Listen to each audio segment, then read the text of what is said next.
the business annuity fallacy, where people look at their businesses as annuities that never go down, and they think growth is perpetual just because it's their right and it's the nature. I think this gets in the way of people when they should sell. Like, hey, why would I sell when I can make $10 million over the next 4 years, when in reality, it takes a lot of work to make those $10 million?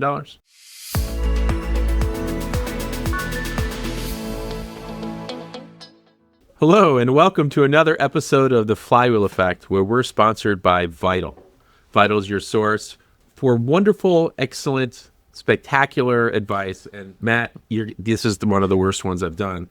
And because I was just throw more adverbs or descriptors in there, please. Just I love the adjectives. So anyway, if your business needs help, if you want to get your stuff together, you want to get your finance together, you want to get your so you can work on your business and not be in your business every day, give Matt a call at Vital, and they'll help you out. Anyway, Matt, how are you doing today? I'm doing fantastic. Today's a little different than most days for us because we usually record on Fridays, and today's a Wednesday. I appreciate the ability to change the calendar, and just got finished with our Profit Plan 2026 workshop, which is the first workshop we've ever done for the public in the way that we did it. We had I think 90 people at one point, or 80 something people at one point on the workshop. It is not a webinar, it was a workshop because we actually did work together, and it went really, really well. We had a bunch of Vital members and a whole bunch of other people from the industry. So what is a profit plan in this context? Let's actually define what that is. Yeah, well, it's funny because the topic of today's conversation is partially planning for 2026. We have for years built financial plans for our members every year so that they have a very clear financial plan going into the next year. But these things are really complicated, and they were only for our top tier members.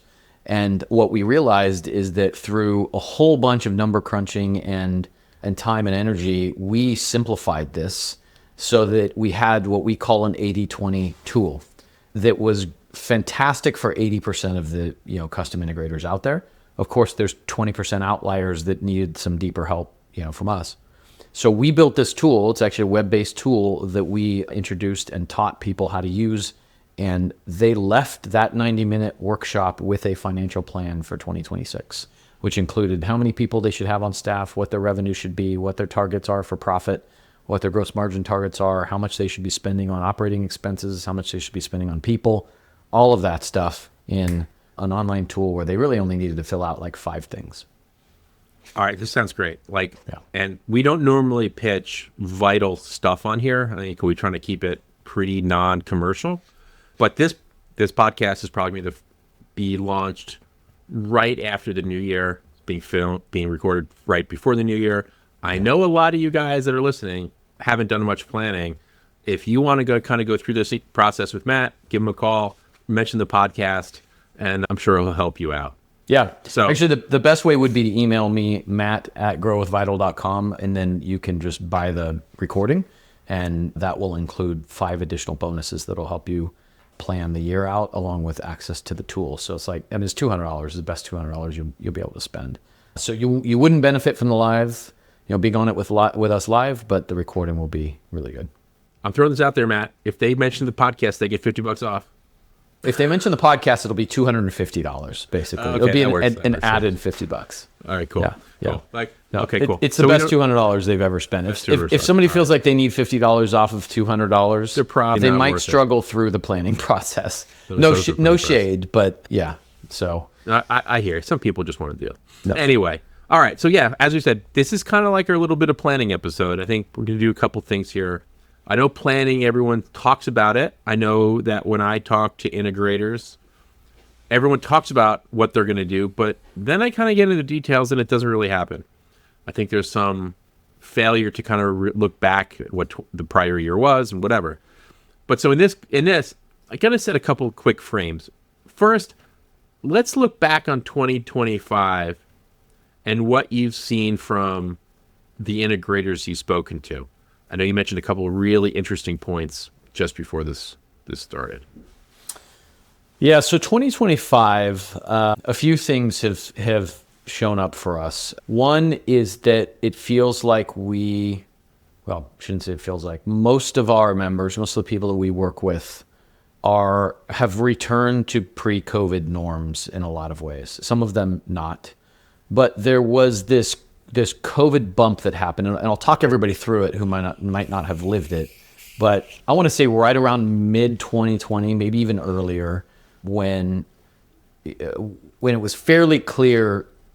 Actually, it was probably Q2 of just before June, so maybe in the April-May timeframe, where it became fairly clear we're going to be stuck in our homes for a while. It became very, very clear that do you remember the words "new normal" they were using all the time? That there was this new normal, that certain subsets of construction, in particular remodel construction, just went through the roof. And so for integrators who install home technology, they were as busy as they've ever been. And then, of course, there were supply chain challenges that slowed this down. So there was a huge amount of demand caused by COVID, by the pandemic, that took a while to fulfill, right? Really through, let's call it 23 and 24. So what we've seen now is, the COVID bump started to taper off in 23 and 24. And then in 25, for those businesses who didn't experience real growth, they've returned back to 2019 norms. For the businesses from a revenue and profit perspective? Right. Revenue perspective for sure. Some of them profit has increased or decreased, right? So I'll talk about the different camps that we've seen. So there's a camp of integrators where they achieved sustainable growth, meaning that there was no COVID bump for them. COVID acted like an accelerator, and they are able to sustain that growth. That's probably an exception. There's maybe 20% of the people that we work with who have experienced that. And before we go to the next one, what are some of the key attributes or actions that we could say that top 20% took to make COVID sustainable as opposed to a bump? The biggest was they used the COVID period as an opportunity to grow themselves as leaders and to put all of the right pieces into the business that they knew they needed. It goes back to the bigger picture, which is the basics of business work. And so those people, those integrators who are able to sustain growth, grew as leaders, and they got all the business basics in place. They weren't running around putting out fires quite as much. And I'm sure they invested a little more in their business. So you said they hired people. Right. These aren't the guys that took that extra few $100,000 and bought a Ferrari. Correct. Right? Yeah. Mm-hmm. They operated in a fundamental business manner. They implemented the things that we helped them implement. Like they did all the things. They did the things they were supposed to do and kept their eyes off of the shiny objects, right? Cool. Those who experienced a COVID bump and now are returning to 2019 norms, a couple of things that we're seeing from them are, one, the diligent business owners are right-sizing their businesses quickly because they realize what's happening. So when you asked about profit, revenue, when revenue declines back to 2019 norms, you have to let go of people as well. And so, otherwise profitability just, takes a huge dip. And so those people who are declining to 2019 norms, they're doing what's necessary to right-size the business. They're perfectly happy, or I should say some of them are perfectly happy. Their profit is as good as it was in 2019. Others, though, are holding on to this idea that the COVID bump was real and that that's who they are as a business owner. And that thankfully this is a small percentage of them, but there are some owners where their ego got in the way and they didn't grow as leaders, they grew as business owners. And what I mean by that is their leadership didn't grow to the point where they could run a business of that size. And so the business shrunk down because they just weren't capable of handling that size of business. And ultimately, those folks are losing money now. They're in a worse position than 2019 because they don't want to give up the comfort. They don't want to give up the ego. They want to keep all these people around. But the reality is there's no reason for it. And so I think yeah, go ahead. go ahead. Finish And that. so Finish that. thankfully, that's a very small percentage, but we're seeing some folks who just can't let go and recognize, like, hey, this is part of the business cycle, and you don't have what it takes to run the bigger business yet. So let's get you shrunk down, let's get you resized, get you profitable, and then we can fix the rest of it. So I think this is the part that something I've talked about semi-regularly is the business annuity fallacy, where people look at their businesses as annuities that never go down. Right. And they think growth is perpetual just because it's their right and it's the nature. I think this gets in the way of people when they should sell. Like, hey, why would I sell when I can make $10 million over the next 4 years, when in reality, it takes a lot of work to make those $10 million? Right. Right. And like, I think we're really good juxtaposition. That top 20% recognize, hey, to keep this going, I got to put in the work, put in the piece in place to take that step function so that my business continues, whether it's marketing, sales, capabilities, whatever. Middle, just, hey, I ran a business. It happened. Awesome. I'm back to normal. Also awesome. But then the bottom part is like, I got there. I never thought it was possible to do anything but be there once I was there, because they really did think their business was an annuity at the higher level. Mm-hmm. And that's the kiss of death for so many businesses. Yeah. Yep. Yeah, so that's a little bit of the trend we've seen in 25. Overall, the big picture is those businesses who have the fundamentals in place, who are doing the financial planning, who are making the difficult decisions, who are growing themselves as leaders, who are, solving sort of the three keys that we talk about, which is sales certainty, building a trusted team, and profitable production. They're constantly working in the business or working on the business and not in the business. Those are the owners who 2025 was just another year for them, right? Because we had sat down in 24, we did a financial plan, like they were ready, and they adapted along the way. For those folks that we just talked about who didn't have those things in place, or who were just riding the high, they're challenged. It was a challenging year for them in a number of ways. And I think they had something to blame too, which causes them to be less likely to change what they need to, and that was the tariffs. People like to blame the tariffs. Yeah, the tariffs was definitely one big fear factor early in the year. Fear factor. And I think, to me, I look back, it's like, hey, tariffs were scary in the moment, but I don't think they changed a lot of business. No. In reality.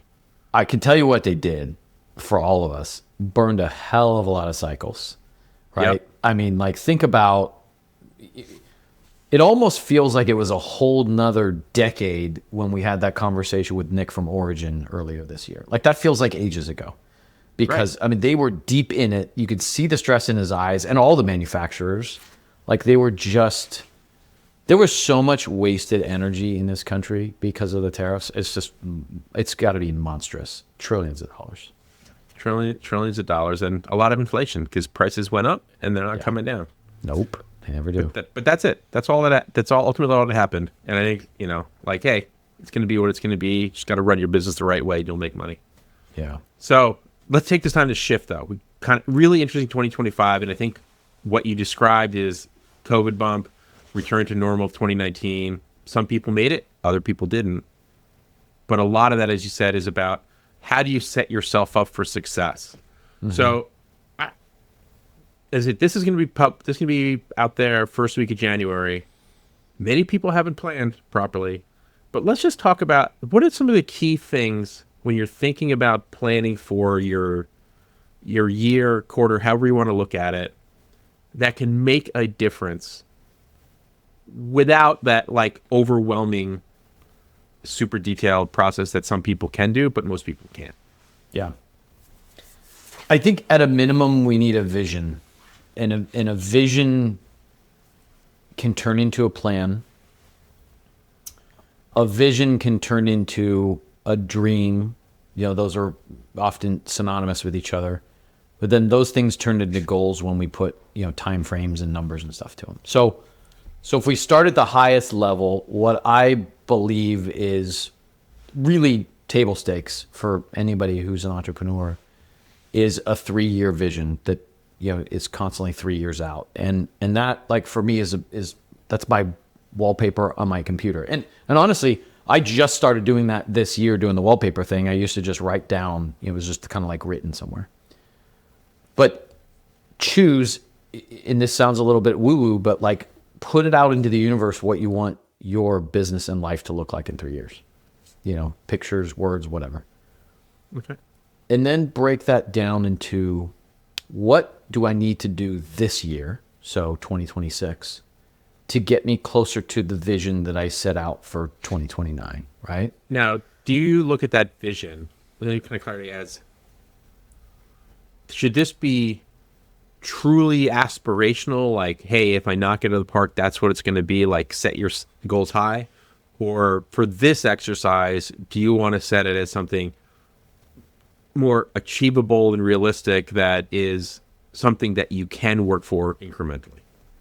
Those are great questions. Those are two different things, right? They are, and the way you just described it sounds like a bottom-up strategy in that, is this achievable or is it a far-off thing?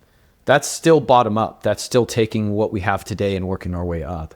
What I'm suggesting is a top-down approach, meaning truly sit down in quiet space, which is hard to find these days, and just dream up. If you could have everything that you wanted in 3 years. Now, that doesn't mean it could mean going from a $1 million house to $10 million house, but I think it's just, what's the dream? Without a frame of whether or not that dream is reality. Because the frame of reality, in my opinion, is when we start to get into the detailed plan of how we're going to get there. And we don't necessarily want that right now, right? So your question is it a moonshot or not? I think that depends on the person. Some people are moonshot people, right? Like, I think you're a bit more of a moonshot person, for example, than I am, right? Mm-hmm. And so my 3-year vision is pretty realistic, but more importantly, it turns me on. Like, when I see it, I connect to it and it turns me on. I think that's the most important thing about a 3-year vision, is that when you read it, it hits you. So if you're an aspirational person, I think it's easy for that to happen aspirationally.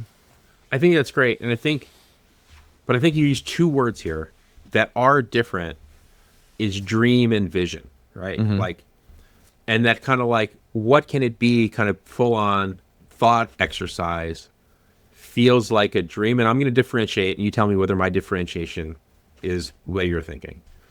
The way I think of a dream is there's an ephemeral nature to a dream, an airiness to it, without a lot of specifics. And once you translate that into a vision, there should be something that feels a little bit more concrete. And I think these are splitting hairs, but sometimes splitting hairs is good. This is your attorney nature coming out. Sort of. But the reason I think it's important is, like, when I dream, and I think you're talking about my big vision dream, those are dreams that have, pictures of what's going to happen sometime in the future that, I don't have.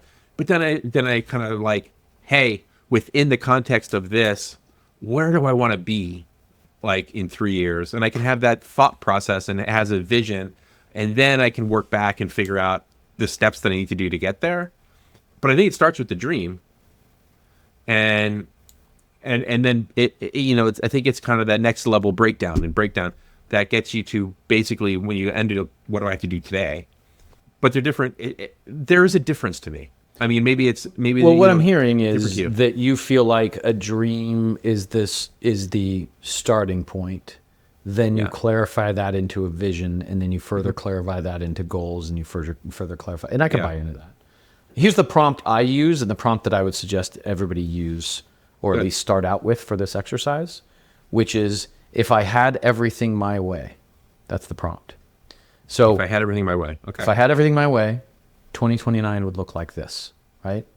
And for me, the gravity of 2029 planning is that's the year I turn 50. That's also the year that my oldest graduates college, God willing, and the year that my youngest graduates high school. So big year, 2029, right?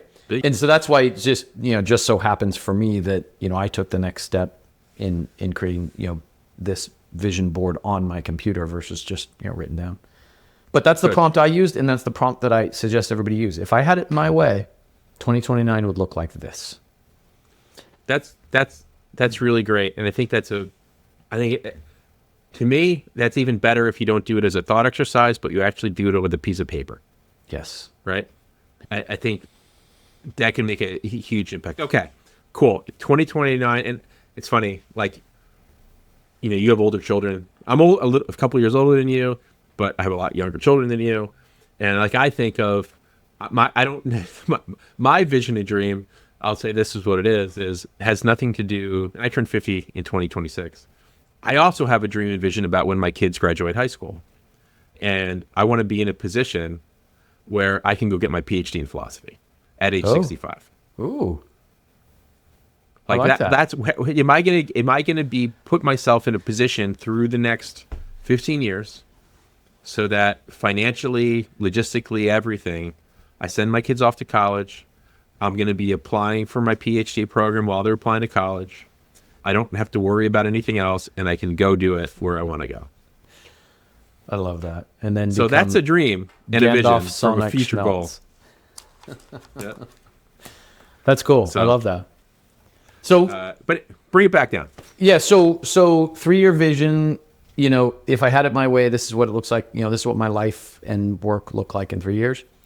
And then for next year, the question is, what would have to be true? The prompt is, what would have to be true at the end of, for example, 2026, for me to feel like I'm on track for my 2029 vision? And I'm using the dates, just, these could be arbitrary dates. But so that's the prompt for annual planning from the 50,000 foot view, right? We're not yet turning these into goals. What would need to be true at the end of 2026 for this to happen, right? And so... Yeah, because everything's incremental, right? Right. Like there has to be certain things that have to happen first before you hit that goal. And not everything is linear either, right? So like, for example, I'll make the math simple. Let's say I'm in a $2 million house right now, and I want to be in a $6 million house in 2029. I'm just using, it's not like I'm going to go buy a $4 million house in, 2 years and then, get to that. It's like, not everything is linear, right? And so, but also not, there's different levels of importance for everybody on these things. So once you figure out what needs to be true in 2026, at the end of 2026, in order for you to feel like you're on track, then you can start picking apart what goals you want to do. And then, of course, using the SMART goals, specific, measurable, attainable, realistic, and time-bound. Going in there, specific means you have to be able to answer yes or no. Measurable means that you have some way of tracking progress. Achievable means it's not some wild-ass thing that doesn't turn you on, doesn't make you feel good. Realistic, same kind of measure. It's like, is it likely that this could happen in the current world we're in? And then time-bound is clearly you got to have a time on it. And that's when it starts to turn into goals. And that's when it becomes a little less sexy for most people. Yeah, and that's because that's when the work happens, and that's when you're actually going to have to do a few things that don't turn you on. If you're excited, if you want to do something, there's a lot of little steps that aren't so fun. So let's actually, this is a fantastic little exercise you went through. So step 1, do your 3-year dream, set your 3-year vision. Where do you want to be at the end of 2020? We're actually beginning at end of 2021. It's 4 years, so it's like the end of 2028, beginning of 2029, right? So call it by the beginning 26, of 27, 28. Yep. Beginning of 2029. But so by the beginning of 29, where do you want to be? And this can work for personal or professional. Like we're talking in professional context, but you can say, hey, I want to lose 75 pounds by the beginning of 2029. It's also a goal. I'd love to do that. So I don't think you have 75 to lose, buddy. Well, we got a couple. So first is set that 3-year goal. Okay. Now you've gone through the process. That should take you some time. That's not like a 5-minute exercise. That's something that requires thought and detail and self-reflection, I think. Well, and you said detail. I would encourage less detail, more thought.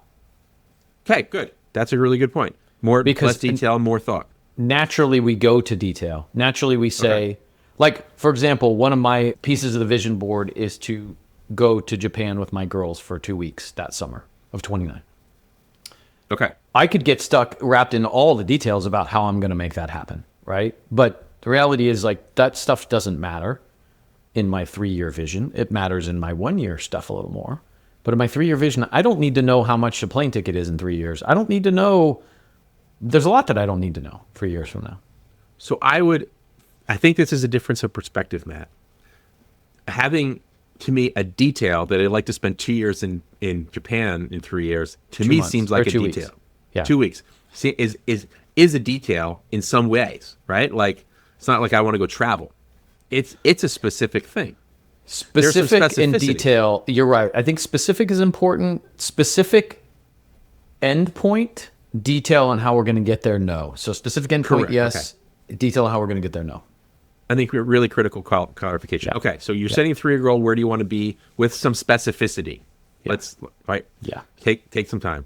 Step 2, what are the things that have to happen? And because we're going to the year, this year, to make that 3-year goal, to make progress towards achieving that 3-year goal, right? And I would frame that differently. You're not wrong on what needs to happen. The prompt there is what needs to be true. And that's different from what needs to happen, because the what needs to happen is what creates the truth. So I'll stop and explain that. Like, what needs to be true might be, I need to make X dollars in 2026 income, right? That's not what needs to get done. There's things that need to get done inside of that in order for me to make a certain amount of money, right? Got it. So what needs to be true, right? Exactly. For that to be happen. This is a really good clarification, because I think this is where the detail matters in this process. Mm-hmm. Okay, so that's step 2. So now you're going to set these shorter term goals that are important to us achieving that longer term goal. Now, third step, this is the meat of this, is what is my action plan starting today to allow for that thing to be true at the end of 26, which allows for my goal to be achieved at the beginning of 2029. Yeah. Right? Exactly. And the framework for that is, you first, and this is we're not yet to SMART goals. You look at what needs to be true. So I'll use your weight loss example. In order for you to feel like you're on your way to 75 pounds in 29, what would need to be true is you probably need to lose 25 pounds in 26, maybe, right? Mm-hmm. And so that would need to be true by the end of 26 for you to feel like you're on your way to your goals. So the question that we next answer is, what would make losing 25 pounds inevitable? What would make that inevitable? Right. Maybe a fixed calorie, diet, exercise 5 times a week. Those are the things that would make it inevitable. Like, that's the difference between people reaching their goals and not. The breaking it down to what would make this inevitable. Like, if I did these things, inevitably I would reach my goal. Then it feels like less work, because what ends up happening is we sit at the bottom of the mountain and we look at the top of the mountain and we're like, that's a really long distance. But if you just said, hey, Brent, all you need to do is take 10,000 steps in the next year to get to that top of that mountain. And you say, well, shoot, okay, I'm going to break that down over 300 days. And that's, 300 steps a day or whatever. Doesn't feel so bad. Right. So that's the next step, is figure out the things that would make reaching your goal inevitable, and then solve for those things and reward yourself for those things. So like in the case, again, reward's key. We'll use the weight loss example. If it would be true that eating 2,000 calories a day and walking 10,000 steps a day would make it inevitable that you lose 25 pounds, then you just have to reward those two things. Find a way to reward yourself for those two things. Great. Now, last step, you mentioned SMART goals, right? Like, and using this the same example, what's that last piece that allows this whole thing to flow through over time? So you can turn those things we just discussed into SMART goals. So specific meaning, I need to lose 25 pounds by the end of the year. Break that down into, it's typically not linear, but you can put 2 pounds a month or whatever the case may be. And then say, okay, is that realistic if I'm eating a 2,000 calorie diet and exercising 500 calories a day? Do the math on that. If it's realistic, there's your goal. Specific meaning 2,000 calories a day, maybe one cheat day a week, 500 calories of exercise a day. It's specific, it's time bound, It's inevitable that if you do that every day, or you do that 90% of the days, you're going to lose 2.5 pounds a month. And all of a sudden at the end of the year, you'll be 25 pounds down. Awesome. And now that same exercise, step 1, 3 years, step 2, 1 year, step 3, kind of what do you step 3 is the now, what's inevitable, what makes that inevitable, and then define it in a way that's smart according to your definition. And now you've got a plan. And that applies to your business too. Yep. Not just your personal life. Yeah. I think if more people went through that exercise as you do it every year, it's like you have a 3-year goal every year. You're not until you're dead, right? So people, that bottom 20 may find themselves move into that middle 60. Mm-hmm. Yep. I'll tell you the 2 hangups that we see. People bite off way too much, and then they fail within a week or 2, right? They go from a sedentary lifestyle to 500 calories, again, sticking on this example, sedentary lifestyle to all of a sudden feeling like they need to burn 500 calories a day. And it's just unsustainable, right? It's like you have to start at 50 calories a day of exercise, then move to 100 calories a day. And, got to work your way into all this stuff. We also can't, it's really hard for us to fix our business, our personal, and our relationships all in one shot. Like you can grab little pieces of each one of them, but we can't go from having all these things broken in our life and in our business to having them all fixed within even just a year. It's like, I got to pick a couple of these things and just make progress. And eventually you go from being someone who doesn't know themselves as being goal-oriented to someone who is goal-oriented because you've set goals that are achievable, not unrealistic. And I think a lot of us are stuck. I know I was stuck in the loop of setting unrealistic goals so frequently that, 30 days, 45 days in, I'm like, fuck this. And I'm just done. And I'm just back to the same programming I was running before. And that's a sign of someone that sometimes someone a perceived high achiever does that because they want to do everything quickly. Right. It's not, and it's just but the problem is what's impossible is impossible, right? It's like sometimes you just can't do the impossible. Right. Exactly. Yep. All right. Cool. This is a nice quick one. I think this has actually been a really great exercise. If you have any questions about it, feel free to reach out. Matt had his email, matt@growwithvital.com. But talking to somebody about this goal setting process can be really helpful, whether it's us or somebody else. Just try to get it done. And I think you'll find 2026 will be better than 2025. Yeah. Matt, you got anything left to add before we close this out? No, I think that's it. Well, one quick mention for Atomic Habits. Most people have heard of it. If you haven't read it, it's a worthwhile read. It gets into some of the behavior around, or some of the concepts around behavior change, and the fact that the reason most of us don't achieve our goals is because our habits are not aligned with our goals. That's it. And we'll link that book in the show notes so you can be aware of it. Yep. So cool. All right, Matt. Well, Happy New Year, as this is coming out right after the New Year. So this is great. And Happy New Year to everybody out there in the Flywheel Effect universe, as small or big as that is. Yep. Happy New Year, y'all. Until next time, there's the Flywheel Effect. If you've enjoyed this podcast, please give us a like, a follow, give us one of those stars. 5-star reviews mean a lot. And until next time, thank you, everybody. See ya. Bye. Thank you for tuning in to the Flywheel Effect. Our journey through the intricate world of luxury home services continues to be fueled by your passion for excellence and innovation. If you found value in our conversations today, don't forget to follow us wherever you get your podcasts. More insights and resources. Visit us online at growwithvital.com. Until next time.